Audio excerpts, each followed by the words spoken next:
Good evening, and thank you so much for joining us on Joy Asony Live this beautiful evening. Well, as President Bola Tinubu settles in to steer this beautiful, enterprising, huge and diverse ship called Nigeria, several sectors continue to pour in agendas, setting agendas for the new administration. And the Nigerian tertiary institutions are not left out, especially in this sector where several young people move out of these shores for education tourism, a bad trend that is recently referred to as the Japa syndrome.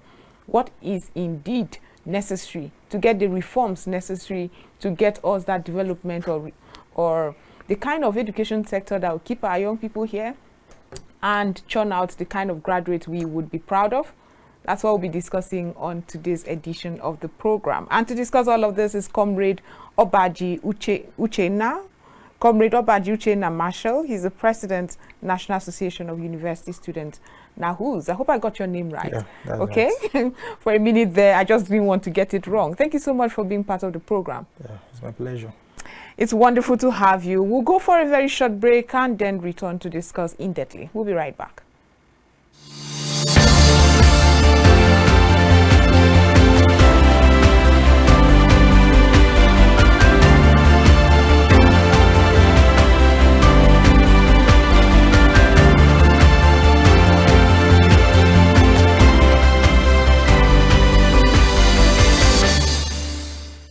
Welcome back from that short break. Like I said earlier, we have Comrade Obaji Uchenna Marshal, the President, National Association of University Students. I think that's where we'll start the conversation. I mean, a lot of people are very used to the National Association of Nigerian Students. Yes, NANS is quite popular. But NAHUS, you tell us, when was it established? Okay, NAHUS was established like 10 years back. I'm the 5th elected president of the association. Wow. It's a mother body for just the university students. Okay. Like that of NANS. NANS is the mother body of all students, be it monotechnics, polytechnics, universities, college of educations, even the secondary and primary schools. So, however, the secondary school students never emerge president. Yes. You know, they can't emerge president because we need some high level of intelligence to be the I would president. rather you say experience, but when you say intelligence, well, there are some secondary school students that would make you change your mind. Yeah, you know, you being brilliant is different from you being intelligent. Oh, really? You might be brilliant but not intelligent. What's the difference? Now, you being brilliant, yeah, you are good. You're bookworm, I'm good. I study, I come out with flying colors. When you be brilliant is thinking fast. Is to know what, when, and where to do something. What, right. Yeah. Okay, that's an interesting one. But does these associations, like the NAHUS, do they have that influence to make decisions around university students? And do all university students know about this? I was in the university, okay, it's quite a while. However, I didn't know anything about NAHUS. And do you exert any kind of influence on students across Nigeria? Okay. First of all, you know, we work with the student union. The student union presidents are the senators under NAHUS. They represent the school in NAHUS. Okay. Now, we are trying, during my campaign, I said it, we are trying to bring back NAHUS to campus. Before it has been these national issues, they always attend to national issues. But during my campaign, I made it open that I will bring it back to campus, make them feel the impact of NAHUS and know what it stands for. Like any student you walk up to ask what is NAHUS, they'll be able to tell you what is NAHUS, tell you some things about the association. So we are taking it back to campus, relating with the students, creating sensitization, organizing sensitization programs, enlightenment programs, leadership summits, to make these programs will now inculcate this association to the students. when you talk about NAWUS, they will say, yes, NAWUS is the mother body of all university students. So at the moment, do you have a good, like, a database of students in Nigerian universities? Database, even the Ministry of Education can't even give a database of. But you can. You should be able. In fact, they should approach you for that data. I can only give you estimates because if you want to do this, that processes will take, like the JAMB. We should get it directly from JAMB. Exactly. But about 2 weeks ago, I met with the JAMB registrar, which he complained about most schools not admitting through CAPS. And if they don't admit through CAPS, there's no way they can get the exact data. That some do admit. That is why they go for these to regularize their stuff after their 4 years or 5 years of schooling in any university. So if they do admit through CAPS, JAMB CAPS, they will be able to get the exact data of the general students. But for now, we only give estimates. We can estimate, okay, we have up to 25 million university students. It's just an estimate. That's interesting. Would you say that NAWUS played any kind of role to do maybe at some advocacy during the elections? Because that particular sector was very vibrant. I mean, the youth sector, especially those in tertiary institutions. What role did you really play? Yeah, we played a lot of roles. Like, I in person, I gave directives to all my executives and the legislative arms. All we did was a sensitization operation, Get Your PVC. Okay. Which, if you go to my Facebook media page, you see it there. We had a sensitization in our campuses when we mobilize students. If you've not gotten your PVC, their mobilities to take you there, get your PVC, return you back to the university environment. How were you able to achieve that? We did it with the collaboration of the student union. Like I said, the student union are senators. So when we want to work with any institution, we tell the student union, we are coming, get ready for this, get your vehicle ready, we are coming to do this, and they comply. That's interesting. I was about to ask who bankrolls you, but in this country, sometimes that question some people can find it offensive. But let's move on to very important subject matters we would address today. The new president has taken over to steer the Nigerian ship. What would you say is burning in the minds of students in the tertiary institutions? If you have to meet the president now and say, the staircase presentation, give me some things you would like me to do, what would there be? First of all is to prioritize the educational system. In the country at large, we pay more attention to other things. We give less attention to education. Now, if you watch, cutting across the country, the increment of tuition. Okay. Almost every state and federal university are increasing their tuition fee, of which yesterday I was at Uni Abuja for the same increment issue and investigation of some students that will come in later. So if I should meet the president, first thing I discuss is prioritize education. Give us there should be downward review of these increased tuition fees. It's telling on us, minimum wage you say about 30-something thousand, and tuition fees about 200-something thousand in most of the federal universities. So there's no way you can compare both. Let me say my dad is in level, the first level, which is level 8. You earn that little amount. I have 2 or 3. He has 2 or 3 persons, students. How can he cope? If you want to increase the tuition fees, the minimum wage should be increased. Or there should be other measures, incentives, right, to complement these increments. Or rather, like the honorable speaker said, as of representative, the loan student loan scheme is a nice one, is a welcome one. But here in Nigeria, when we bring up something like this, is also that was the avenue of this, the source of this increment. Because I was discussing with a VC, he told me that the cause of that ASU strike was right at a point, because they were fighting against this increment. They were fighting that government should give proper attention to tertiary institutions, which they don't do. That this loan scheme will cause the increment. And of the truth, he told me this in just last year, December, but now, cut across every university in Nigeria, there's increment. There's no university you go to that there's no increment.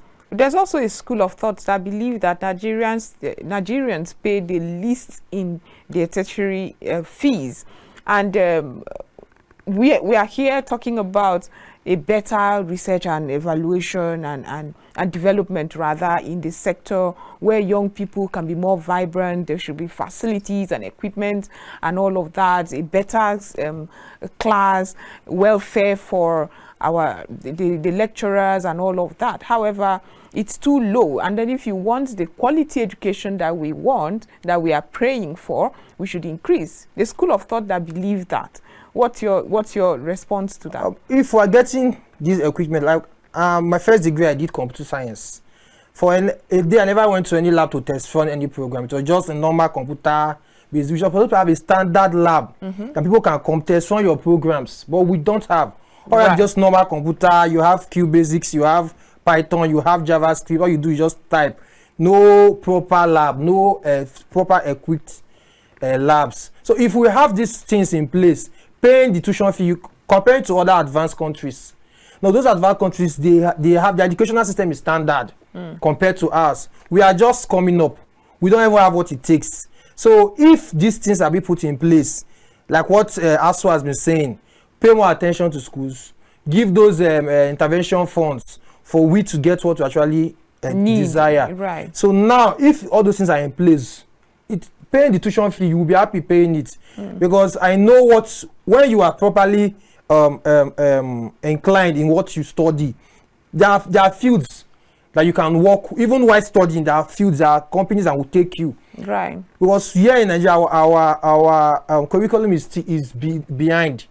Like me, when I was in underlevel, I did QBasic. QBasic in advanced country, they do to their primary school, not even college. College is like the secondary school. They don't do it in college. But here in my 100 level, going to 20 level, I was still doing QBasics. Which, if all these things are put in place, the tuition fee is not an issue. You can justify it. We don't get what we pay for. So do you think the student loan scheme would work in Nigeria, where it's even difficult to track track you right now? Proper database. So I feel there are things they should put in place before that scheme can work properly in Nigeria. What are those things you would suggest should be in place before the scheme? Like that I said, we don't have proper database of the university student. How will you be able to track this stuff? We should have things in place, technologies in place to see how we can complement this what's it called, the student loan scheme. The student loan scheme is there. I want to apply, and you know Nigeria, connections matters. There are no ways you can go and apply yourself. You have to bring some persons. I know somebody knows person, somebody knows somebody. Let's say hypothetically that there will be no need to know somebody, and the portal would be open to all. Do you see it really thriving? If the portal will be open to all, yes. Because whenever I think of this scheme, it reminds me of the loan apps that you and I often see what happens there. Do you think Nigerians have within them that need to repay? Because in other countries where we want to imitate this, we get your social security number is tied to your bank, and with that you are sure where the person is working at the time, because organizations will key that into the general server rather. And government will know that this is how much you're getting, and this is how much we can take to pay off your student loans. We don't have that here. We have several identification numbers that has not been harmonized. Yes. So these are those things some of us expect universities should be able to come up with, tangible innovations like that, how to harmonize it. So I'm not sure. Well, you have mentioned one part of what you would tell the president: prioritize education. Education, and yes. if he asks you in what aspect, is it in the budget or in the budget? Right. Now there's a subsidy remover. Now why not channel these subsidy, the funds we use for the remover to education? If we want this country to grow, we have to pay more attention to education. Just said about the Jackpot syndrome. Yes, people do leave the country to study abroad, or because they get quality educations there. If we can get the kind of educations we get there, I don't think me as a person will want to leave. Let me speak for myself. I don't think me as a person will want to leave. So if the prioritization is bringing just the way they pay attention to other angles, like this subsidy. It has been there for years. If those kind of attention is being given to education, we'll move forward. Okay. Yeah. So if it is given to education, what are those things you would quickly like to, those reforms you would like to see immediately? First of all is the curriculum. We are behind. There should be a review. All these are committees and proper what's it called? Ministry of Education. If we have someone who is enlightened in this angle, an educationalist, he will know how to handle these issues. You don't bring in people who are not inclined, who are not educationists. Then you want them to excel in the Ministry of Education, the educational sector. That is the main reason why we are where we are today. Because these appointments are based on favoritism. This is my person, let's give him this position. They don't actually bring in people who are fit to do the job. So if we bring in people who has vision, who wants to move education forward, you will see changes. There will be measures put in place. There will be committees set in the committees. These committees will comprise of maybe the national presidents. Select 1 or 2 persons. Okay, what do you feel? What do you think? Inputs. What will bring inputs to essay? I'm happy about what you said, but if the curriculum is changed and let's just say they are trending, contemporary things are now infused, do you think we have the lecturer workforce to take on this new? Because these are people who for many years have taught the same curriculum. You know, these lecturers, they also have, they do learning. Learning is a continuous process. They learn. Most of them do their programs online or with universities abroad. So they are inclined. It just gives them the platform. They will flow. I have spoken and met with a lot of lecturers. When they talk, you know, yes, these people know what they are doing, but the backup is not there for them to go ahead. Well, when you say, if I know what I'm doing and I know the innovations in a certain sector, I would not want to teach you the same old curriculum. Outside the old curriculum given to you. You teach according to the curriculum given to you. And you see sets right. Stuff. Yeah. And that's why some of the argument is that the lecturers they keep talking about welfare. It's about welfare and not necessarily that revamping of the education sector. Do you agree? No, ASU, yes, the ASU talks about the welfare, but they also talk about proper attention, which is what you just said. So I don't really agree with just their welfare. Though, you know, as humans, personal interest comes first. They will want to they compare themselves with other advanced universities to tell you, if you go to these countries, education is they get this, they get that. Yes, personal interest comes first, but they do talk about improving the educational sector also. Okay. Now let's talk about strike actions within the tertiary institutions. From time, I'm not sure, when I started knowing the concept of a university in Nigeria, we've always had strike actions by lecturers. What do you think can get us to see the end of this? And how can this administration help? During the campaign of the new elected, inaugurated president, he made mention, he said, if I'm being elected, that will be the end of ASU strike. And I believe he knows the measures to take, which are the agitation of ASU. Give them what they need. Even if you are not giving them at once, you do it bit by bit, which the major agitation is paying attention to the educational system. I have discussed with the ASU president, everything they tell you is paying attention to the educational system. That is just it. So, well, we still have more to discuss, but at this moment we'll go for a short break and return to discuss more. We are still talking about achieving reforms in Nigeria tertiary institutions. Stay with us. We'll be right back.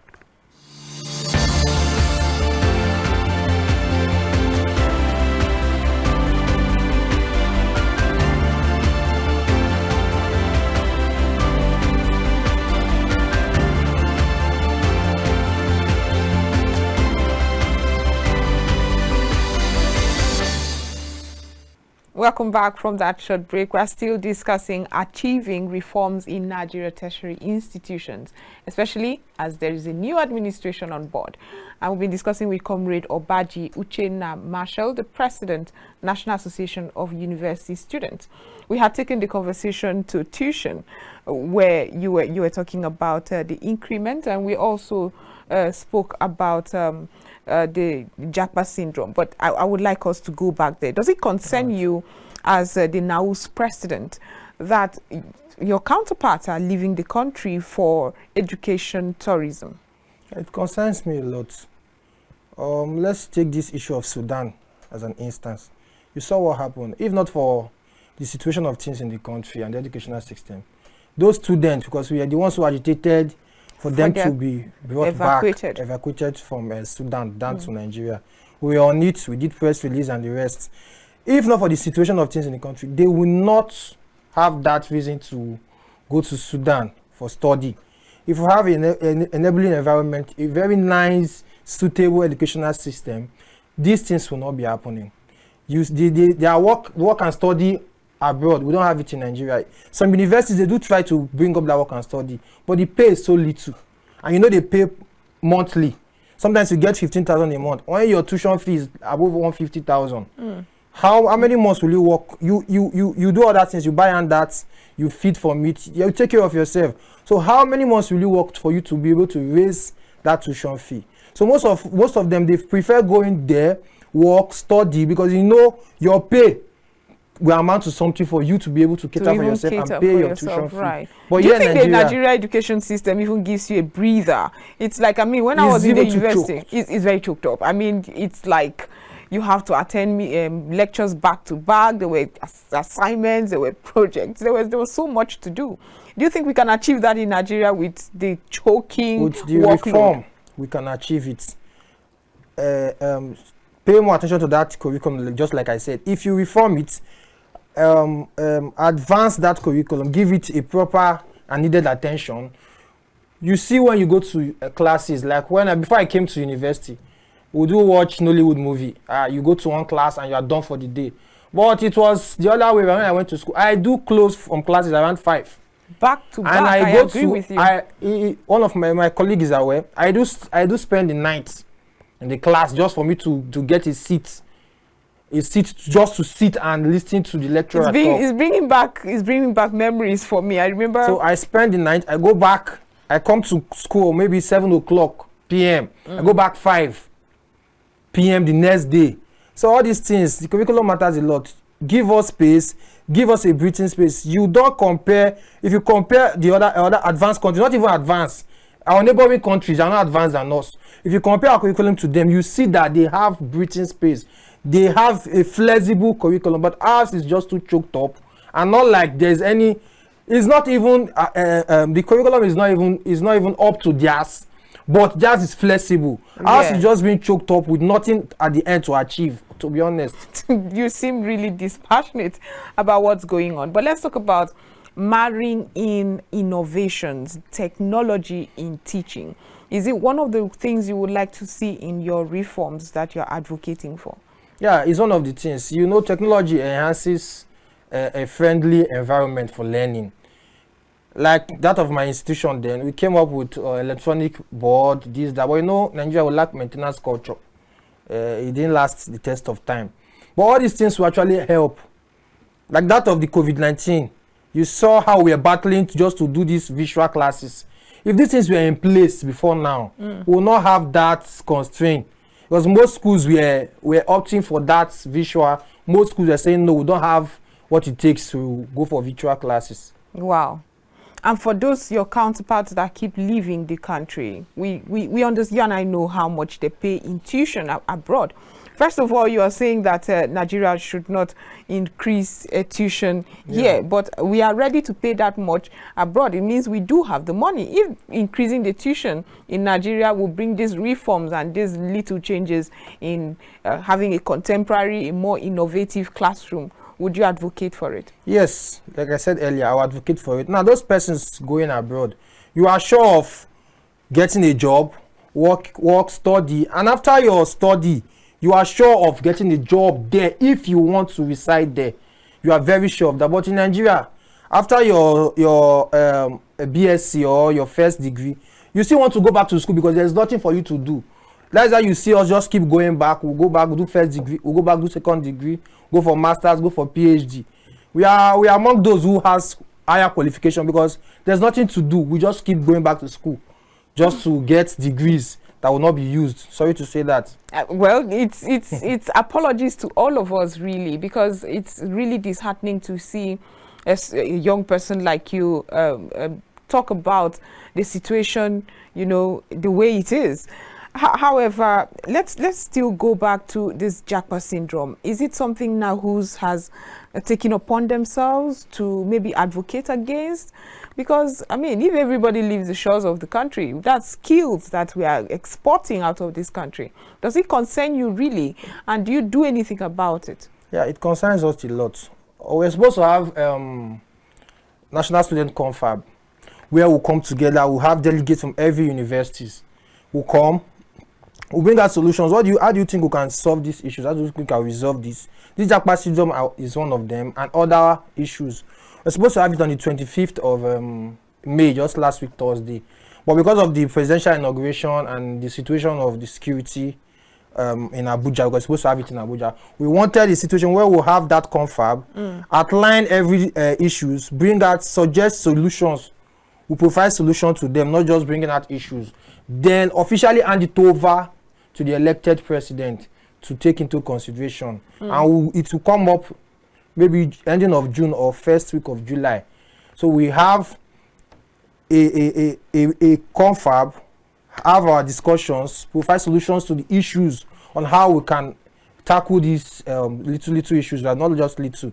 Then we'll hand it over to the government of the day. Maybe then, I pray there should be Minister of Education then. We'll hand it over to them, okay, please take this into consideration. These are things we feel can help us rearrange the educational sector. Is Nahus part of, does it capture the private universities? And if it does, what are their own prayers? What do they represent? We don't really work with private universities. Why? Because most of them don't have student union. Because for you to be part of Nahus, first of all, you must have student union, because they are the senators. They are the ones we relate to. And they don't really have issues. Most private universities don't have issues because, yes, they are properly funded. They have because if I want to go to a private university, I'll first of all analyze it. I have the money to pay, so which is the best for me to go? I'll pay and I will go. Just same thing as moving abroad. But here, you know, you don't work. Exactly. You don't work and study, but it's the same thing. You get what you pay for in most of these institutions.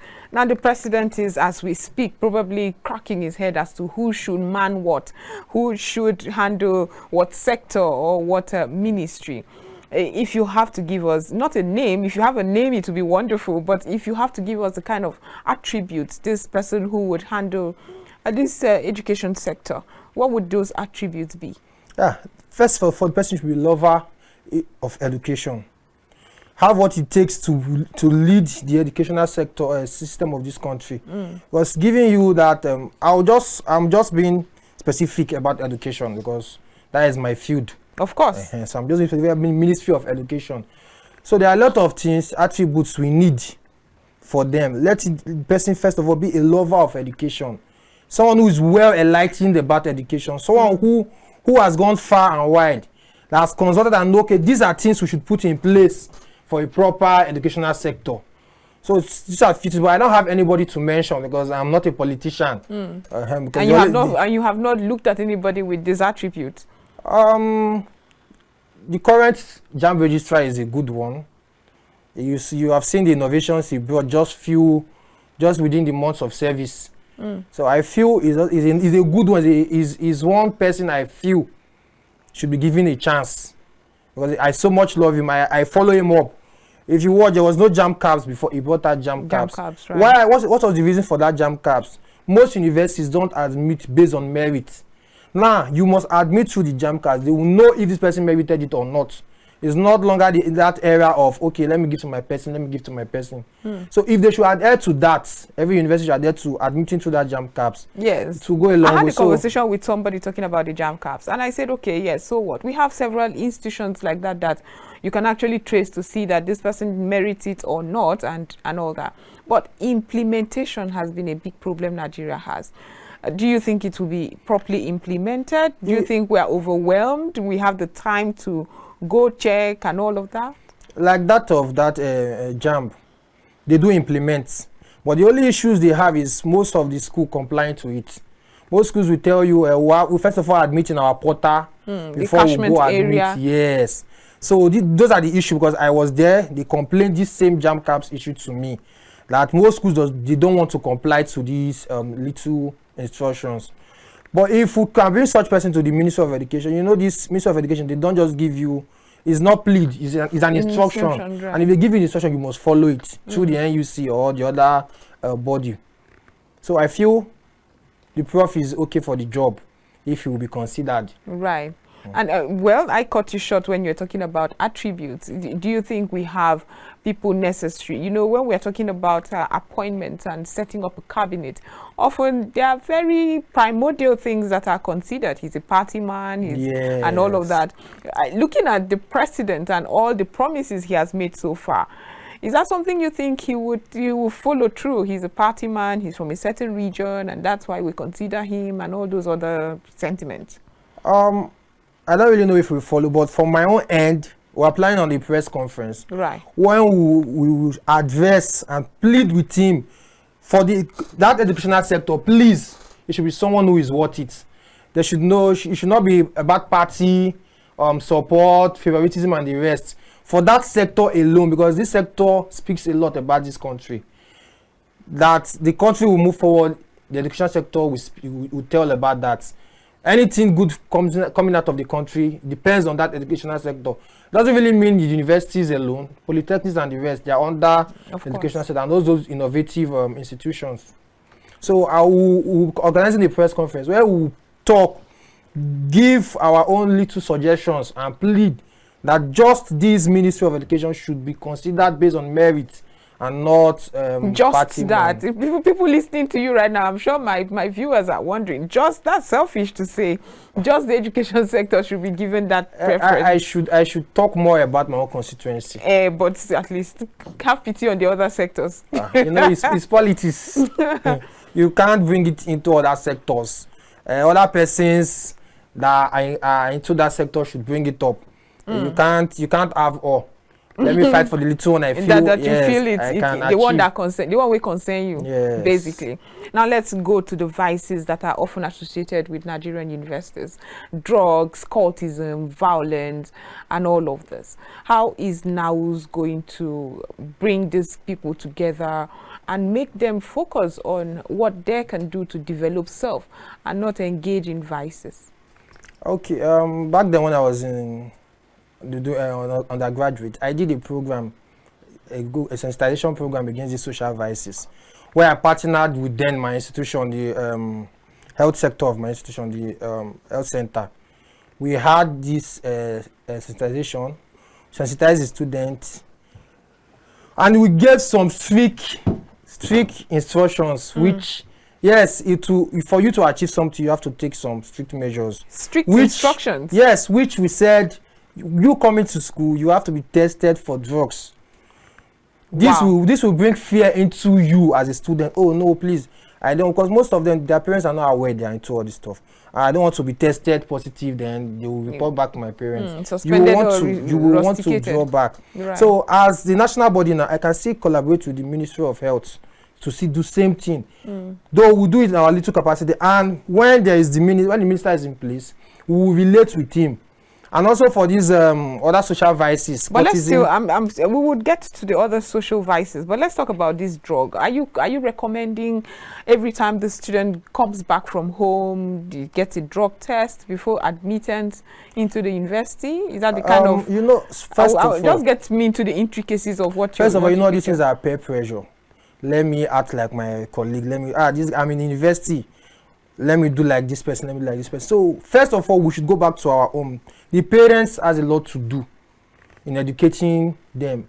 I, as a person, I don't feel anything like peer pressure can make me do what I don't want to do. Of course.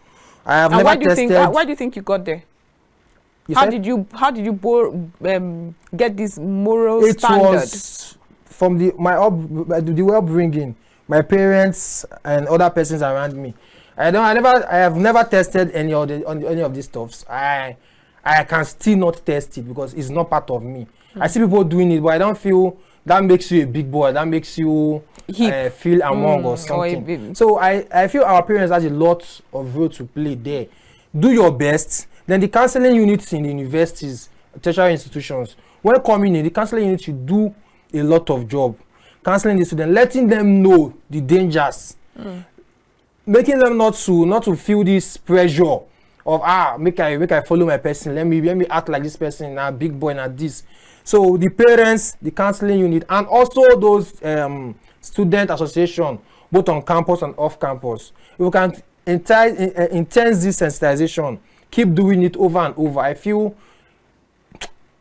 people will adhere a lot, not all, but at least we'll reduce. You know, in public tertiary institutions in Nigeria, the crowd is usually so much. And do you think it's possible to really trace these people and observe anybody? I mean, the university, because it's overwhelming. If a department alone wants to come to a place, it will be overwhelming. You can trace when you want to trace. There can be measures put in place, like that counseling unit, the health unit, and the rest. When someone is under the influence of drugs, you know. I don't know. You know. I don't know. When you see them, like, I can tell if this person is under the influence. Dilated eyelids, yes, is that it? Red your attitude, the way you move, the way you talk. Really? I can tell, because I'm a young person. I do read about this. I know the telltale attitudes signs when you are on something. So I can actually tell this person is on something. We can call you, and most of these health personnel, they know. When you come to a health center, some of them will tell you just took something like this, and they will tell you. So if, should I call it something like an enforcement committee can be set up in the campuses. We can do it. Just randomly? Randomly, you can pick from the students, the associations, the student union government, from the health angle, the counselor. Just pick people. Then let's see how we can implement it. You know, the journey of a thousand miles begins with one step. Right. From there, we'll move on. We get the backup from the national, which is the Ministry of Health. From there, we can do something. National drug law agencies, they can also come with sensitization program, which we plan in partnering with them. We partner with them, do a national program where we'll stream it live for those that are not able to attend. They should tell you. I attended the program once when they were talking about the risk, the danger of these drugs. That same program I organized. When they were saying it, a lot of persons who were actually these victims, they came to me and said, so these things are true. We endanger our life, because they opened it up to you. The speaker then came with a projector. It was open. It shows you the dangers of everything you do. And some persons were scared. I know some persons who changed from that persons under influence of drugs to a normal persons today. Wow. Just because without of that rehabilitation? program. No, when you come out, you know, some of these people, they are scared to come out and say, okay, this is what I'm facing. Yeah, that's what I'm facing. But they at least little step, they stop taking it. Okay, I do take it 3 times a day. They stop, they take like once. From there, you would be able to stop it completely. And I also want to charge them, if you feel you need someone to talk to, come out, talk to somebody. They'll give you the necessary steps, because this thing is really hard for you to just withdraw on your own. You need someone to guide you.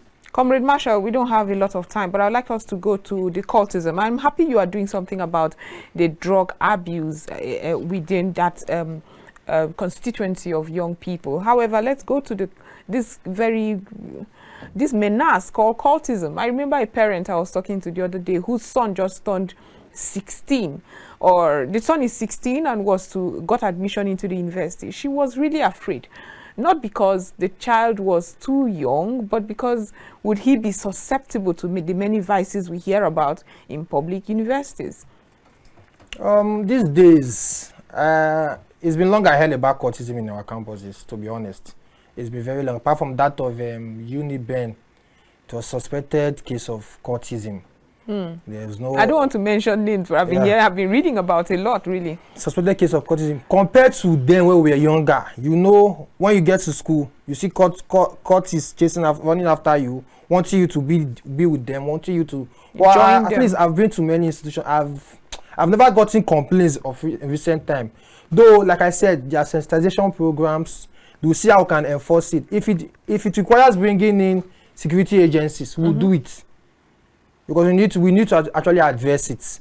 Just like you said, the mom is scared about the child going to school, going to the university because of the social vices around. So if it entails bringing in the law enforcement agencies, we'll do that to see how we can curb these social vices. And the universities, what would you suggest they do? That's leaving the Nahu's now. Let me give you a breather.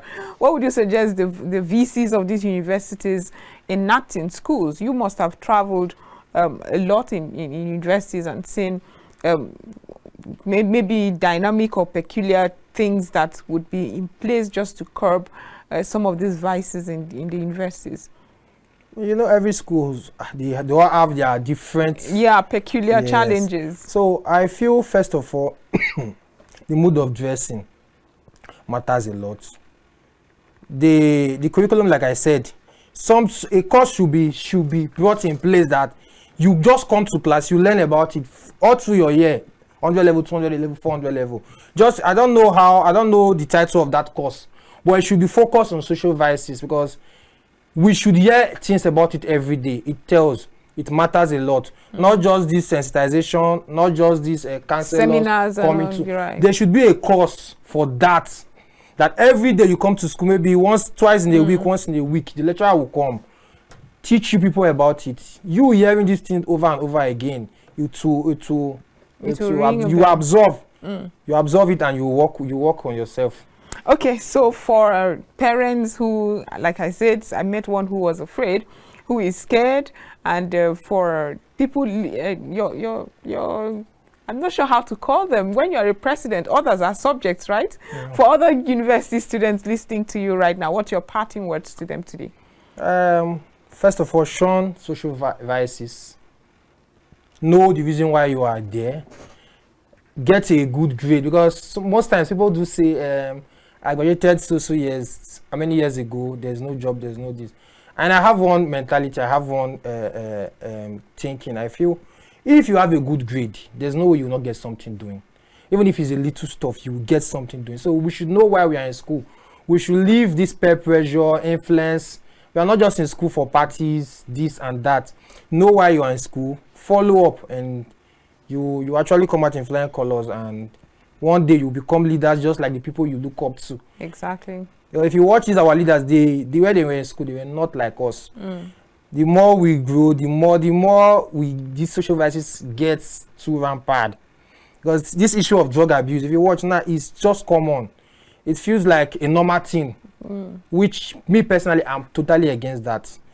It feels like a normal thing for every young person. They want to, I don't know if I say they feel among.